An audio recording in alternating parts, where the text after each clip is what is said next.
dvorani koji puše marihuanu s vremena na vrijeme imam jedan savjet. Naime, ne znam da znate da su znanstvenici ustanovili da se zjenica ljudskog oka širi ukoliko ugledate nešto što vam je drago.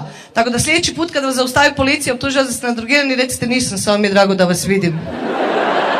Policija. I to pričam u Zagrebu i dođe neki lik i kao ne, nije istina, zjenica ljudskog oka se širi kad se uzbudiš ili napališ, još bolje. Nisam nadrogiran, samo bi vas jebo. Jel to pendrek u džepu ili vam je drago šta me vidite?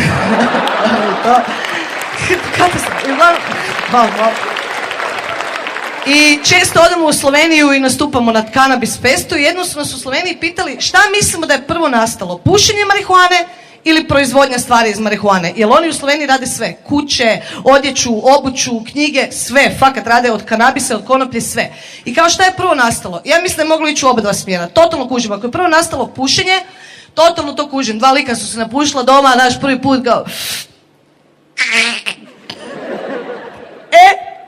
Ovo je predobro, hoću to na sebi, ispod sebe, oko sebe, svugdje. I onda je nastala proizvodnja. Ili su prvo su sagradili kuću, liku se zapali kuća, on izletava na dvorište. Dolazi susjed, kaj ti se kuća zapala? Aha, hoćemo i tvoju zapalit.